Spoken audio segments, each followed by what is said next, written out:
Bonjour à toutes et à tous, ici Chico pour cette 8e semaine de la PTS saison 3.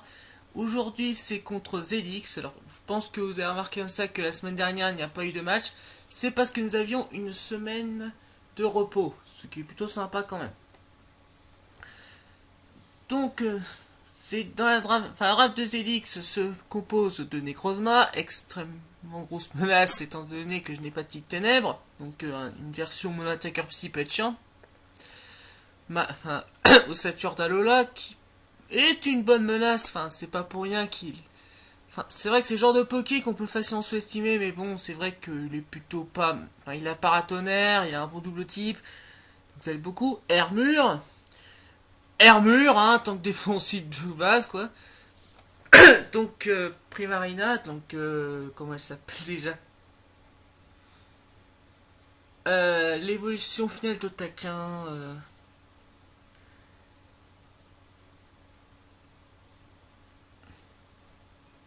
Je réfléchis, Et voilà, donc Oratoria, c'est pas comme si c'était un peu le moins populaire. Surtout que c'est assez drôle parce que j'ai Archieluc en plus. Donc Brutal Libre, qui est un Poké relativement polyvalent, qui a la possibilité d'être relativement menaçant si on n'y fait pas gaffe. Hashtag Redemption, qui s'est fait finalement, qui dans la LSP s'est fait un peu sweeper par le Brutal Libre de Danimasta, mais bon, c'est une autre histoire. Donc Sneasel, donc Farfuret, Poké vachement menaçant malgré le fait que ce soit une sous-évolution.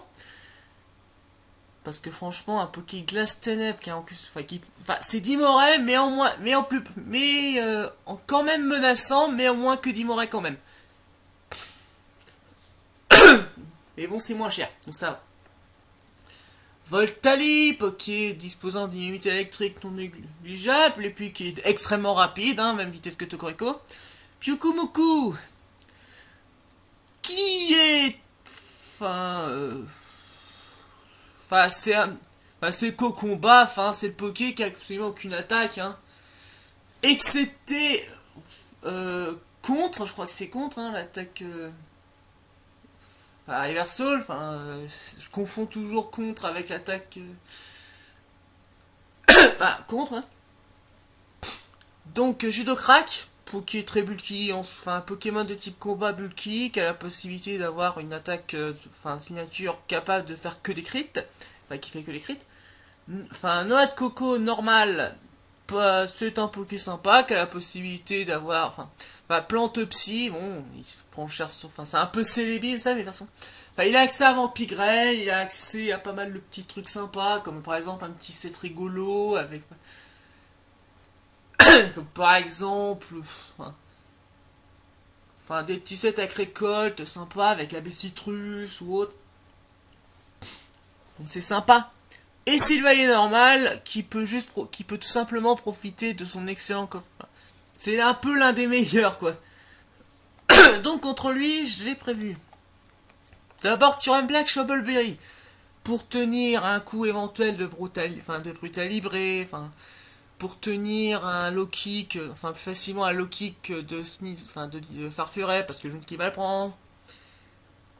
Pour tenir aussi, par exemple, éventuellement, Casse-Brick, éventuellement, on va... de Maroc d'Alola. Éventuellement, ça peut permettre de tenir, un coup de judo crack. C'est utile pour pas mal de choses. Et là, c'est un petit peu lire. Donc avec colère, éclair croix, théorie force et clonage. Alors clonage simplement parce que bon, au cas où il joue déjà qu'au combat, je peux me cloner sur sa gueule. Si jamais j'anticipe un switch, sachant que Kyurem Black met une grosse pression à sa team, ça devrait passer. Franchement, il y a pas mal de Poké qui font un petit peu ni à placement, quoi. Il y a un petit peu... Voltali, il peut pas péter le sub facilement. Pyukumuku surtout, un peu exécuteur aussi. D'ailleurs, c'est un peu spécial de ne pas avoir mis laser classe, mais bon, je pense pas vraiment qu'il aurait pris la peine de prendre son... comment il s'appelle déjà, je pense pas qu'il aurait pris une noix de coco comme ça, quoi, genre... Donc, Ensuite, Fulguris. Et là, j'ai fait une grosse erreur. En fait, parce que là, vous voyez qu'il a la Tarkinium Z. Or, j'aurais pas dû faire ça. Parce qu'au début, j'avais prévu de jouer la Draconium Z sur un Black. Mais finalement, j'avais mis un Shovelberry, que je trouvais meilleur. Sauf que Fulguris, disons, en plus je me suis mis, bon, je vais mettre Darkinium Z, parce que l'air de dire, comme ça, j'ai la possibilité de lui mettre la pression sur Necrozma. Or, Necrozma dispose d'un talent qui a un peu filtre, et ça fait pas assez de dégâts, hein. J'ai beau être modeste full attack SP, j'ai un petit peu trop surestimé la puissance de cette attaque. Donc en fait, j'aurais largement dû jouer l'Electrium Z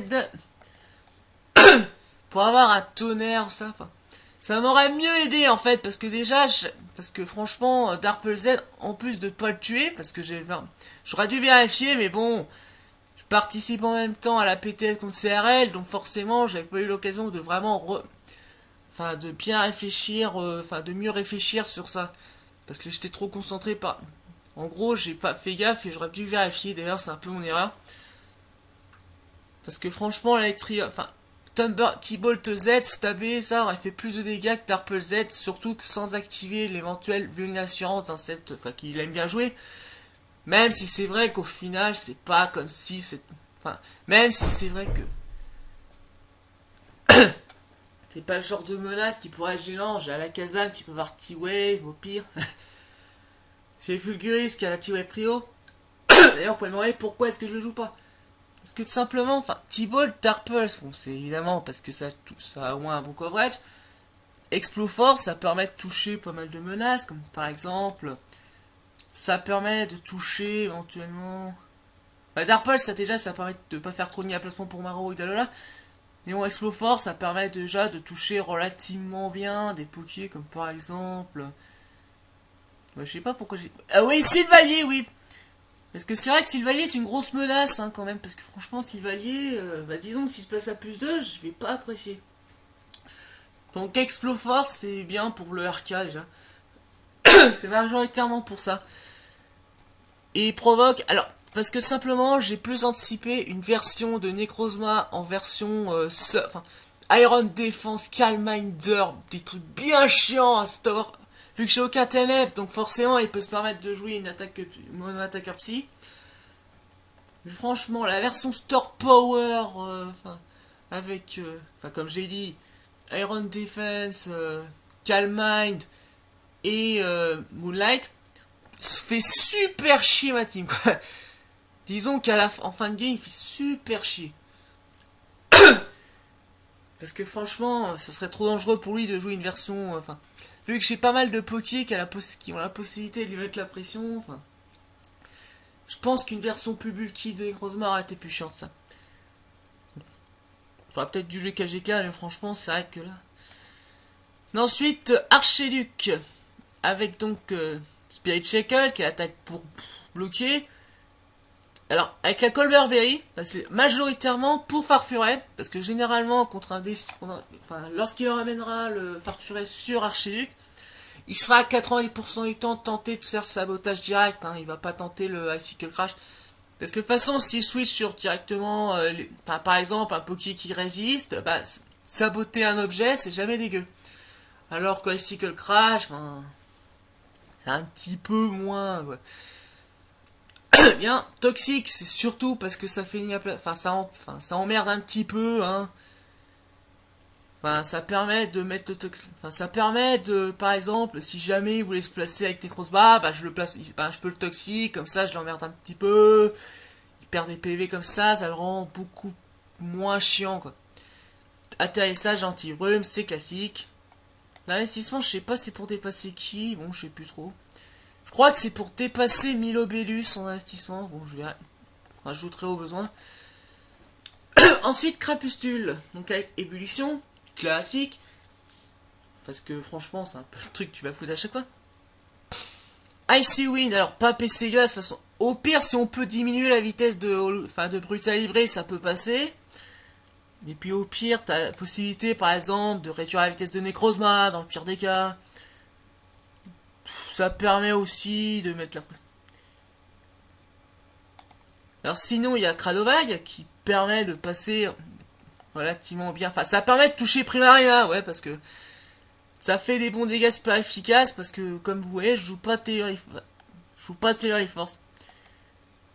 Enfin, c'est vrai que j'aurais peut-être dû jouer Tailory Force, mais bon, c'est vrai que par Kalola, bon, disons, il va pas apprécier le scald, parce que... Enfin, j'aurais peut-être du sabotage. Enfin, c'est vrai que ça peut être chiant pour Voltali, mais bon, Cradovag, c'est pas mal, quoi. Et puis franchement, Voltali risque de placer la Rindo, enfin, il va risquer... Enfin, de toute façon, j'ai quand même Archelieu pour tenir Voltali, et puis franchement, il risque d'avoir la PC plante, donc ça va pas être des PDR pour PDR. Donc, Sylvayer Poison, qui est un peu l'un des rares pokés à venir un minimum C sur Brutalibre, qui a un bon match-up contre Primarina, contre Oratoria, quoi. Donc avec multi-attaque, qui permet de toucher super efficacement Primarina, qui permet de toucher de manière neutre pas mal de ses menaces, qui permet de... Voilà, déjà, ça touche neutralement, enfin, pas mal. Enfin, il n'y a pas vraiment de grosse résistance poison, quoi. Ça touche efficacement exécuteur. Enfin, il y a juste limité... Enfin, il y a juste Hermure qui est chiant avec, mais franchement, Hermure, il est géré, quoi. Il y a Marowak d'Alola aussi, mais bon, comme vous voyez, enfin, j'ai ma chouille. Ça touche aussi Necrozma. Bon, c'est pas le truc que je vais faire sur Necrozma, vu qu'il dispose d'une attaque... vu qu'il dispose d'un talent qui, en plus, s'il disposerait de la bulle d'assurance, ça peut être chiant. Donc franchement, 80% du temps, bah sur lui, je vais toxique ou limite parting shot pour l'empêcher, pour l'empêcher de faire un placement trop facile, quoi. Donc ça l'aurait aidé. Enfin, c'est majoritairement pour Marowak Alola que j'ai joué ma chouille. Et Executor, même si j'ai déjà la possibilité d'avoir, d'avoir multi-attaque. Enfin, franchement, c'est majoritairement ça. Parce que généralement, enfin, Necrozma, je vais généralement toxique, voire parting shot pour lui diminuer son attaque et son attaque spé, il a pas trop. Et en dernier, Alakazam, qui n'a pas du tout, enfin, d'ailleurs, je joue avec encore, vraiment pour me préparer à la version défense, bulky bien chiante, bien cancer. Avec Choc Psy, qui est classique, hein, on va dire, vu que Primarina peut être joué à Sauveste. Et puis ça touche aussi, bah, Judo Crack, qui peut être à Sauveste. Voltali, qui a plus de bulk, enfin, qui a moins de bulk physique. Ça permet de toucher à Lucha de manière assez sympa, ça permet... Donc sinon, t'as Balombre, qui permet de toucher efficacement au Sature d'Alola. Necrozma, si vraiment faut finir, hein. Executor, bon, c'est pas dégueulasse, hein. Enfin, ça fait des bons dégâts dessus. T'as la possibilité, ça permet, enfin. Et puis au pire, si je peux encorer le Pyukumuku, ça peut toujours être, sur un soin, ça peut toujours être utile, d'ailleurs. C'est pour ça que je l'ai encore. Et les Inglim, c'est majoritairement pour Sneasel. Parce que Sneasel, il est chiant, hein, quand même. Parce que c'est le Poké qui va tellement ramener dessus, parce que franchement, c'est tellement... Parce que c'est... Bah, Alakazam, c'est un peu le genre de Poké qui va facilement être rapide. Donc évidemment, étant donné que sa team est relativement lente, d'ailleurs j'ai mis full vite, enfin j'ai mis cet investissement. Alors je regarde, je crois que c'est pour dépasser, ouais, Olucha, c'est pour dépasser un Olucha full vitesse. Donc ça je le sais. Donc maintenant que l'analyse de la team que je vais utiliser est finie, maintenant on passe au match.